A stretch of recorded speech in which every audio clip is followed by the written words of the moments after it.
اللہ کا کلام پڑھایا رسول نے، اصحاب باصفا کو لکھایا رسول نے، قرآن کے حرف حرف کی تقسیم ہو گئی، تمثیل ہر عمل کو بنایا رسول نے۔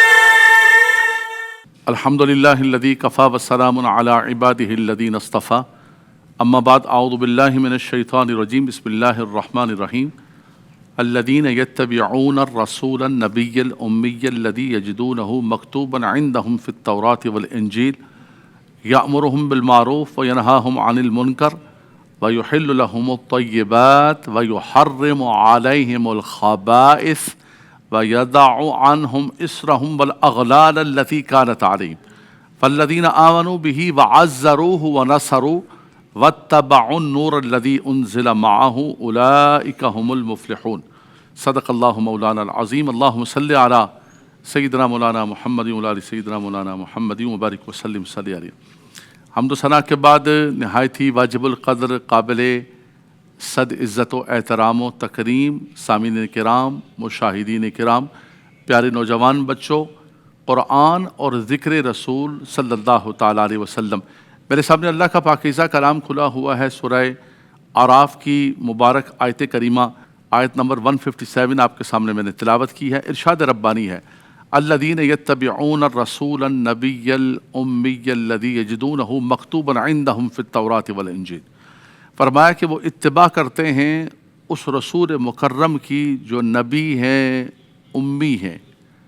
نبی کا معنی ہے غیب کی خبریں دینے والا۔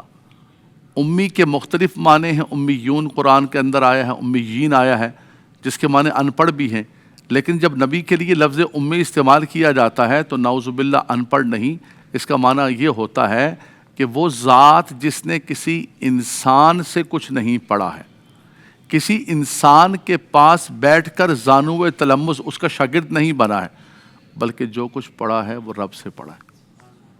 الرحمن علم القرآن خلق الانسان علمہ البیان۔ رب تبارک و تعالیٰ نے انسان کامل کو سکھایا۔ فرمایا وہ نبی ہے، امی ہے، سبحان اللہ، یجدونہ مکتوبا عندہم فی التوراۃ والانجیل۔ فرمایا وہ پائیں گے ان کا نام لکھا ہوا، ان کا ذکر لکھا ہوا، مکتوباً ریٹن، لکھا ہوا پائیں گے۔ کہاں پر؟ توریت کے اندر بھی، انجیل کے اندر بھی۔ قرآن تو ان پر نازل ہوا ہے، قرآن تو الحمد سے لے کر والناس تک نعت مصطفیٰ ہے، ذکر مصطفیٰ ہے، خلق مصطفیٰ ہے۔ ام المومنین سیدہ عائشہ صدیقہ رضی اللہ تعالی عنہا، ہماری ماں، ان سے کسی نے پوچھا کہ حضور کے اخلاق کیا ہیں؟ آپ نے فرمایا کیا تو نے قرآن نہیں پڑھا ہے؟ کان خلقہ القرآن، پورا قرآن دیکھو اور میرے سرتاج کے اخلاق دیکھو، تیرے کردار کو قرآن کی تفسیر کہتے ہیں۔ فرمایا یہ چلتا پھرتا، اقبال نے بھی کہا نا کہ لوح بھی تو، قلم بھی تو، تیرا وجود الکتاب، گنبد آبگین رنگ تیرے محیط سے حباب۔ فرمایا یہ سب کچھ آقا دو جہاں صلی اللہ علیہ وسلم، لیکن فرمایا کہ صرف قرآن نہیں بلکہ توریت میں دیکھو، انجیل میں دیکھو، وہاں بھی ذکر مصطفیٰ ملے گا۔ اللہ اکبر۔ اور جیسے حضور کے اوصاف قرآن کے اندر ہے کہ شاہد ہیں، مبشر ہیں، ایسے توریت و انجیل کے اندر بھی ہیں۔ اور وہ حضور کے ناموں کو نکال کر ان کے وسیلے سے دعا کیا کرتے تھے جب تک حضور تشریف نہیں لائے۔ جیسے تشریف لائے وہ حضور کو اتنا پہچانتے تھے اپنے کتابوں میں نشانیوں کی وجہ سے، یعرفونہ کما یعرفون ابناءہم، جیسے اپنے بیٹوں کو پہچانا جاتا ہے۔ یار کو بلائنڈ بھی ہونا تو وہ بھی یوں ہاتھ لگا کے، ٹچ کر کے، مس کر کے اپنے بچے کو پہچان لیتا ہے۔ فرمایا اتنی پہچان تھی ان کو آقا دو جہاں صلی اللہ علیہ وسلم کی، لیکن جب تشریف لائے تو تعصب کی بنیاد پر جو ہے وہ انکار کر دیا۔ فرمایا مکتوباً عندہم فی التوراۃ والانجیل یأمرہم بالمعروف وینہاہم عن المنکر۔ نبی کی شان یہ ہے کہ وہ امر بالمعروف کرنے والے اور نہی عن المنکر کرنے، یہ منصب نبوت ہے۔ اور پھر جب حضور علیہ السلام نے پردہ فرمایا تو یہ منصب امت کی طرف منتقل ہو گیا۔ کنتم خیر امۃ اخرجت للناس تأمرون بالمعروف وتنہون عن المنکر ولتکن منکم امۃ یدعون الی الخیر. امت کے علماء، امت کے صلحاء اور امت کے ہر فرد پر لازم ہو گیا کہ وہ برائی کو دیکھے تو اس برائی کو روکے. یأمرہم بالمعروف وینہاہم عن المنکر. آگے فرمایا ان کی شان یہ ہے، ویری شارٹلی بیٹا توجہ، میں ایک ایک دو جملوں کے اندر آگے بڑھتا جا رہا ہوں. وَيُحِلُّ لَهُمُ الطَّيِّبَاتِ وَيُحَرِّمُ عَلَيْهِمُ الْخَبَائِثَ. فرمایا ان کی شان یہ ہے کہ وہ ستھری چیزوں کو تمہارے لیے حلال فرماتے ہیں، اور جو خبائث ہیں، گندی چیزیں ہیں، وَيُحَرِّمُ عَلَيْهِمُ الْخَبَائِثَ، ان خبائث اور گندی چیزوں کو تمہارے لیے حرام فرماتے ہیں. وَيَضَعُ عَنْهُمْ إِصْرَهُمْ وَالْأَغْلَالَ الَّتِي كَانَتْ عَلَيْهِمْ. وہ جو تم پر بوجھ پڑے ہوئے تھے ان بوجھوں کو ہٹاتے ہیں، اور وہ جو تمہارے گلے کے اندر توق پڑے ہوئے تھے ان کو ہٹانے کے لیے وہ جلوہ گر ہوئے. میرے بچوں میں قرآن پڑھ رہا ہوں، میں قرآن بھی پڑھ رہا ہوں، نعت مصطفیٰ بھی کر رہا ہوں، ذکر مصطفیٰ کر رہا ہوں. مبارک مہینہ ہے، آیتیں قرآن کی ہیں، لیکن اللہ کے نبی صلی اللہ علیہ وسلم کی شانیں کیسے. اللہ اکبر، اللہ اکبر. آقا دو جہاں صلی اللہ علیہ وسلم کو بچوں اللہ تبارک و تعالیٰ نے رسول اور نبی صرف ایسے نہیں بنا کر بھیجا کہ اللہ کا پیغام آیا امت تک پہنچا دیا بس فنش ختم، بھائی اللہ کا پیغام تھا. نہیں نہیں نہیں نہیں نہیں نہیں، یہ مت سمجھنا. اللہ نے اپنے محبوب کو مالک و مختار بنا کر بھیجا، شارع بنا کر بھیجا. اور قرآن نے خود کہا ما آتاکم الرسول فخذوہ وما نہاکم عنہ فانتہوا. جو کچھ عطا کر دے رسول کریم صلی اللہ علیہ وسلم اسے لو، جس سے منع کر دیں اسے منع ہو جاؤ. فرمایا ان کا جو کہا ہے وہ اللہ کا کہا ہوا ہے. وما ينطق عن الهوى ان هو الا وحی یوحی. فرمایا وہ اپنے ہوائے نفس سے تو کچھ بولتے نہیں، جو بولتے ہیں وہ اللہ کی طرف سے بولتے ہیں. حضور علیہ السلام جو بولا کرتے تھے، ایک صحابی رسول جو ہے وہ لکھتے تھے یہاں پر، کسی نے ان سے کہا کہ یار یہ کیا کر رہے ہو آپ، کبھی حضور جلال میں ہوتے ہیں کبھی جمال میں ہوتے ہیں، تم ہر بات کو لکھ رہے ہو. نہیں لکھا کرو. ڈر گئے، لکھنا بند کر دیا. تو اس سے تو حضور نے فرمایا کہ بھائی وہ لکھنے والا بندہ. عرض کی یا رسول اللہ، مجھے کسی سمجھدار آدمی نے کہا کہ حضور کبھی جلال میں ہوتے ہیں کبھی جمال میں ہوتے ہیں، تم ہر بات کو لکھ رہے ہو. آقا دو جہاں صلی اللہ علیہ وسلم مسکرائے اور پھر حضور نے اپنی زبان اور منہ کی طرف اشارہ فرمایا.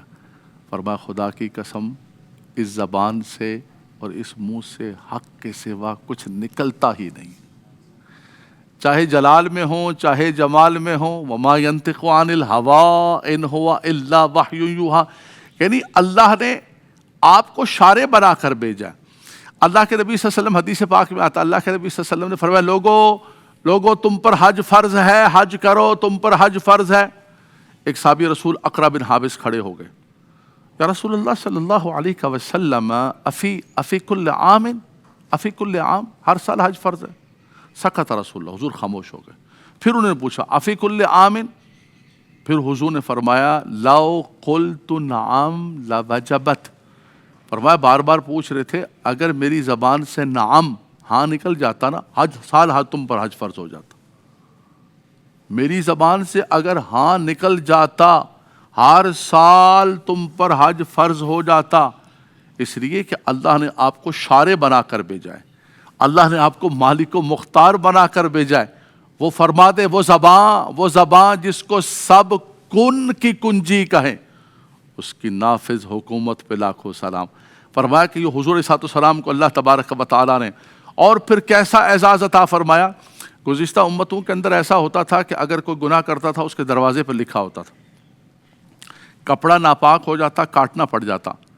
قربانی ایسے قبول ہوتی تھی، آج تو ہم قربانیاں گما رہے ہوتے ہیں اس کے بعد ذبح کرتے ہیں، پتہ نہیں کس کی قبول ہوئی کسی کی قبول نہیں ہوئی، اللہ جانتا ہے. پہلے یہ ہوتا تھا کہ آگ آسمان سے آ کر اچک کے لے جاتی تھی، جس کی قبول ہوتی اس کو لے جاتی، جس کی قبول نہیں وہیں پڑی رہ جاتی. ہمارا ایسا ہو جائے تو ہمارا تو منہ کالا ہو جائے، قربانی قبول نہیں ہوئی، گھماتے تو اتنا رہے پورے محلے کے اندر، چل بھائی کام ختم ہو گیا. میرے بچوں یہ صدقہ ہے میرے مصطفیٰ صلی اللہ علیہ وسلم کا، ہمارے عیبوں پر پردہ رکھا ہوا ہے. ہائے ہائے ہائے ہائے. پہلی امتوں کے اندر لوگوں نے گناہ کیے، ہماری امت کے اندر بھی وہی گناہ کر رہے ہیں لوگ سارے. ان کی شکلیں بگڑ گئیں. انسان تھے، صبح اٹھے تو بندر کی شکل ہو گئی، خنزیر کی شکل ہوگی. قلنا لہم کونوا قردۃ خاسئین. یوم سبت والے ہفتے کے دن والے جو شکار کرنے والے تھے، آج ہمارے بھی کتنے گناہ کر رہے ہیں، سود بھی کھا رہے ہیں، کیا کچھ کر رہے ہیں، شکلیں کسی کی بندر کی نہیں ہوئی. کیا وجہ ہے؟ یہ ہمارے مصطفیٰ صلی اللہ علیہ وسلم کی نسبت کا صدقہ ہے. ما کان اللہ لیعذبہم ما کان اللہ لیعذبہم وانت فیہم وما کان اللہ معذبہم وہم یستغفرون. فرمایا اے حبیب آپ موجود ہیں ان کے اندر، میں کیسے عذاب دوں؟ آپ کی نسبت ہے، آپ کا تعلق ہے، اور ان کے لیے اللہ نے استغفار کا دروازہ کھولا ہوا ہے. یہ صدقہ ہے میرے مصطفیٰ صلی اللہ علیہ وسلم کا. وَيَدَعُ عَنْهُمْ إِسْرَهُمْ وَالْأَغْلَالَ الَّتِي كَانَتْ عَلَيْهِمْ. ان کے کندھوں پر ان پر بوجھ تھے وہ اتار دیے، ان کے گلوں کے اندر جو طوق تھے وہ اتار دیے. اللہ اکبر. یہ سب کچھ اللہ تبارک و تعالیٰ نے حضور کے صدقے میں عطا فرمایا. دیکھیں میرے بچوں، سب رسول اللہ کے، سب نبی اللہ کے، سب کی عزت کرنی. رسپیکٹ کس کی کرنی ہے؟ سب کی رسپیکٹ کرنی ہے. عزت کے اندر لا نفرق بین احد من رسول، کسی نبی میں کسی رسول میں آپ نے کوئی ڈفرینس نہیں کرنا ہے، فرق نہیں کرنا ہے. سب کی رسپیکٹ، عزت. ہر نبی کو ہم سلام علی موسیٰ و ہارون، سلام علی ابراہیم. لیکن بات رہی فضل و فضیلت کی کہ اللہ نے کس کو کیا مقام عطا فرمایا. سنیے قرآن میرے بچوں. قرآن کہتا ہے لا نفرق بین احد من رسولی، ہم کسی نبی رسول میں فرق نہیں کرتے. لیکن قرآن ساتھ پھر یہ کہتا ہے کہ تلک الرسل فضلنا بعضهم علی بعض منہم من کلم اللہ ورفع بعضهم درجات. ہمارے رسول ہیں، ہم نے ان میں سے بعض کو بعض پر فضیلت عطا فرمائی. فضلنا ہم نے منہم من کلم اللہ، کسی کو کلیم اللہ بنایا، کسی کو خلیل اللہ بنایا، اور کچھ کے درجات کو بلند و بالا فرمایا. سبحان اللہ. درجات کو بلند و بالا فرمایا. اللہ تبارک و تعالیٰ کے محبوب صلی اللہ علیہ وسلم فرماتے فضلت علی الانبیاء بست. حضور فرماتے 6 چیزوں میں اللہ نے مجھے جو خصوصیت اور فضیلت عطا فرمائی کسی نبی کسی رسول کو نہیں عطا فرمائی. اس میں سے ایک یہ فرمایا کہ مال غنیمت کو میری امت پر حلال فرمایا. فرمایا کہ اللہ نے کرم کیا. یہ دیکھیے گا بچوں، ساری روئے زمین، ادھر دیکھنا، ساری روئے زمین میرے مصطفیٰ جلوگر ہو گئے. حضور فرماتے جعلت لی الارض مسجدا و طہورا. پہلی امت کے اندر اگر پانی نہیں تھا تیمم نہیں کر سکتے، اگر معبد نہیں تھا عبادت نہیں کر سکے. حضور جلوگر ہو گئے. حضور فرماتے ہیں اللہ نے ساری روئے زمین کو میرے لیے، میری امت کے لیے مسجد بنا دیا، اور فرمایا کہ ان کے لیے طہارت کا اور پاک بنا دیا. مصطفیٰ کریم کیا آ گئے، ساری زمین پاک ہو گئی. فرمایا کہیں جا رہے ہو، پانی نہیں ہے، کیا کرو؟ زمین پر ہاتھ مارو، تیمم کر لو. مسجد نہیں ہے، فرمایا جہاں چاہو کھڑے ہو جاؤ. اللہ نے ساری روئے زمین کو میرے مصطفیٰ کے لیے مسجد بنا دی، اور میرے مصطفیٰ کے صدقے ان کے غلاموں کے لیے مسجد. جعلت لی الارض مسجدا و طہورا. فرمایا کہ ساری روئے زمین کو مسجد بنا دیا سب کے لیے. اللہ اکبر. فرمایا ہر نبی آیا، ہر رسول آیا کسی امت کے لیے مخصوص. کان النبی یبعث الی قومہ خاصۃ وارسلت الی الناس عامۃ. ہر نبی کسی قبیلے کے لیے نبی بن کر آیا، کسی علاقے. ایک وقت کے اندر کئی انبیاء کرام ہوتے تھے، کئی انبیاء کرام ایک علاقے، ایک قوم کا، قوم موسیٰ، قوم سمود، قوم ابراہیم، قوم لوط، سب کے لیے الگ الگ نبی. لیکن فرمایا جب حضور آ گئے تو ایک ہی نبی تھا، نبی آخر الزمان صلی اللہ. قل یا ایھا الناس انی رسول اللہ الیکم جمیعا. سب کے لیے رسول بنا کر بھیج دیا، کیا عرب ہوں، کیا عجم ہوں، کیا شرق ہو، کیا غرب ہو. فرمایا کان النبی یبعث الی قومہ خاصۃ وارسلت الی الناس عامۃ. فرمایا مجھے سب لوگوں کے لیے. دوسرے مقام پر فرمایا ارسلت الی الخلق کافۃ. سب لوگوں کے لیے نہیں، سب لوگوں کے لیے نہیں، ساری مخلوق کے لیے نبی بنا کر بھیج. چرند کے لیے، پرند کے لیے، پتھروں کے لیے. پتھر سنگ دل کہتے ہیں کہ اس کا دل پتھر جیسا ہے. ان پتھروں کے اندر بھی حضور کی محبت پیدا ہوگی. احد پہاڑ ہے نا، احد پہاڑ حدیث پاک ہے بخاری شریف کی. پتھر ہے نا، پہاڑ. حضور نے فرمایا ھذا جبل احد یحبنا ونحبہ. یہ احد پہاڑ ہے، یہ ہم سے محبت کرتا ہے، ہم اس سے محبت کرتے ہیں۔ وہ لکڑی کا تنا جس پر حضور نے ہاتھ رکھا اپنا، وہ رونے لگا حضور کے فراق کے اندر، فرمایا یہ ہم سے محبت کرتا ہے۔ تو رب تبارک و تعالیٰ نے آقا دو جہاں صلی اللہ تعالیٰ علیہ وسلم کے صدقے اس امت پر کتنا کرم فرمایا۔ فرمایا یہ رسول مکرم ہیں، جلوگر ہوئے ہیں، فالذین آمنوا بہ، پس وہ لوگ جو ایمان لائے، وعزروہ ونصروا، فرمایا کہ ان کی تعظیم کی، توقیر کی اور دین کی مدد کی، واتبعوا النور الذی انزل معہ، اور وہ لوگ جنہوں نے اتباع کی اس نور کی جو حضور پر نازل ہوا، اولئک ھم المفلحون، فرمایا یہی فلاح پانے والے ہیں، یہی کامیابی حاصل کرنے والے۔ اللہ اکبر، اللہ اکبر۔ جو اللہ تبارک و تعالیٰ نے نور آقا دو جہاں صلی اللہ تعالیٰ علیہ وسلم پر جلوگر فرمایا، تو پیارے بچوں وہ اللہ کا نور بن کر اور نور لے کر اس دنیا کے اندر ربیع الاول کے مبارک مہینے کے اندر جلوگر ہو گئے۔ وہ اللہ کی رحمت بن کر امت کے لیے آسانیاں لے کر اس دنیا کے اندر جلوگر ہو گئے۔ اس امتی کو چاہیے کہ ہمہ جو نہ بھولا ہم غریبوں کو رضا، ذکر اس کا اپنی عادت کیجیے۔ مصطفیٰ جان رحمت باللہ کو صدائیں آئیں، گلیوں سے، محلوں سے، گھروں سے، ہر جگہ سے صدائیں کہ اتنا مہربان کریم میرے مولا تو نے رب عطا فرما دیا، اے میرے رب تیرا ہم شکر ادا کرتے ہیں کہ تو نے اپنا محبوب ہمیں عطا فرما دیا۔ وآخر دعوانا ان الحمد للہ رب العالمین۔ پیارے بچوں، آپ میں سے کسی کے ذہن کے اندر کوئی سوال ہو تو وہ سوال کر لے۔ میرا سوال یہ ہے کہ 12 ربیع الاول منانے کا صحیح طریقہ کیا ہے؟ کیونکہ ہم 12 ربیع الاول مناتے وقت اپنی نمازوں کو قضا کر دیتے ہیں۔ دیکھیے بیٹا، یہ آپ نے بہت اچھا قسم کا سوال پوچھا ہے۔ نماز ایک فرض ہے، اور آقا دو جہاں صلی اللہ علیہ وسلم نے فرمایا کہ جعلت قرۃ عینی فی الصلاۃ، نماز کے اندر میری آنکھوں کی ٹھنڈک ہے۔ نماز کو کسی صورت کے اندر نہیں چھوڑ سکتے۔ آپ کے ہاں شادی آ جائے، بیاہ آ جائے، کوئی میت موت آ جائے، کچھ بھی ہو، سفر میں ہو، حضر میں ہو، نماز اللہ تبارک و تعالیٰ کی طرف سے فرض ہے۔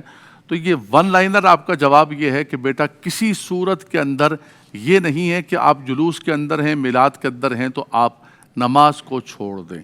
آپ کے سوال کا جواب یہ ہے۔ لیکن اس میں ایک جملہ میں ایڈ کروں گا کہ ہمارے ہاں عمومی طور پر لوگوں کو میلاد النبی سے دور کرنے کے لیے بھی لوگ اس قسم کا ٹول استعمال کرتے ہیں۔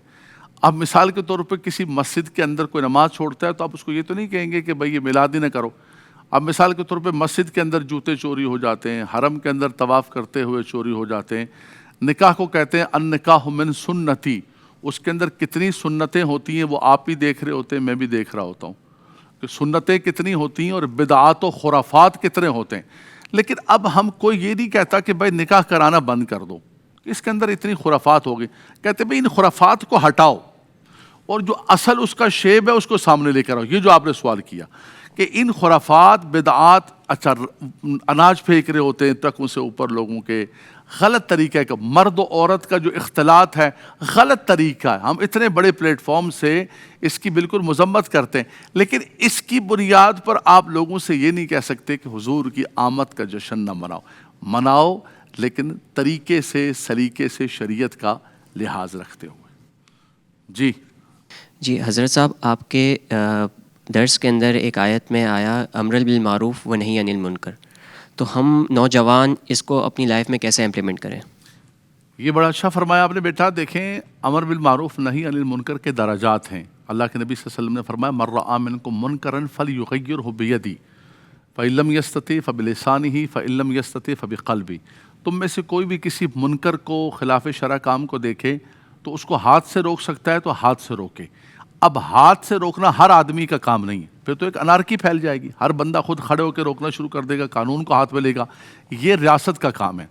فإن لم یستطع فبلسانہ، اس کے بعد درجہ آتا ہے زبان کا، اس کے اندر علماء ہیں، ہر بندہ اس کے اندر شامل ہے کہ آپ اپنے اپنے درجے پر، اپنی اپنی سطح پر، اپنے اپنے حساب کتاب سے، مثال کے طور پہ ہر بندے کو پتہ ہے کہ جھوٹ بولنا گناہ ہے، ہر بندے کو پتہ ہے کہ رشوت دینا لینا غلط چیز ہے، ہر بندے کو پتہ ہے کہ سود حرام ہے، تمام یہ چیزیں ہیں۔ گالی دینا، ہمارے معاشرے کے اندر گالی بڑھتی جا رہی ہے۔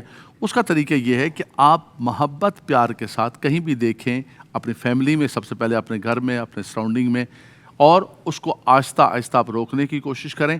اگر پھر بھی نہیں ہو سکتے تو سب سے ضعیف ترین درجہ اتنا تو ہونا چاہیے کہ آپ اس برائی کو دیکھ کر فَإِن لَّمْ يَسْتَطِعْ فَبِقَلْبِهِ وَذَلِكَ أَضْعَفُ الْإِيمَانِ، رواہ مسلم، کہ آپ دل میں لازماً اس کو برا جانیں کہ یار یہ غلط ہو رہا ہے، اللہ کی نافرمانی، ورنہ بیٹا اصل طریقہ یہ ہے کہ محبت ادعو الی سبیل ربک بالحکمت والموعظۃ الحسنہ، محبت پیار کے اندر اس برائی کو روکنے کی کوشش کریں تاکہ معاشرے کے اندر نیکی بڑھے اور برائیاں کم ہو جائیں۔ اللہ تبارک و تعالیٰ آپ لوگوں کو برکتیں عطا فرمائے، رحمتیں عطا فرمائے، اور قرآن کے اس سیشن میں آپ شامل ہوئے، اللہ آپ کی جوانیوں کے اندر برکتیں عطا فرمائے، قرآن کے نور سے اللہ تبارک و تعالیٰ ہم سب کے سینوں کو منور و روشن فرمائے، رب تبارک و تعالیٰ برکتیں عطا فرمائے۔ ہونا یہ پھول تو بلبل کا ترنم بھی نہ ہو، چمن دہر میں کلیوں کا تبسم بھی نہ ہونا یہ ساقی تو پھر میں بھی نہ ہو، خم بھی نہ ہو، بزم توحید بھی دنیا میں نہ ہو، تم بھی نہ ہو، خیمہ افلاک کا استادہ اسی نام سے ہے، نہیں نبض ہستی تپش آمادہ اسی نام سے ہے۔ یہ سب کچھ آمنہ کے لال صلی اللہ تعالیٰ علیہ وسلم کی آمد کی جلوہ گری کا صدقہ ہے۔ وآخر دعوانا الحمدللہ رب العالمین۔ اللہ کا کلام پڑھایا رسول نے، اصحاب باصفا کو لکھایا رسول نے، قرآن کے حرف کی تقسیم ہو گئی، تمثیل ہر عمل کو بنا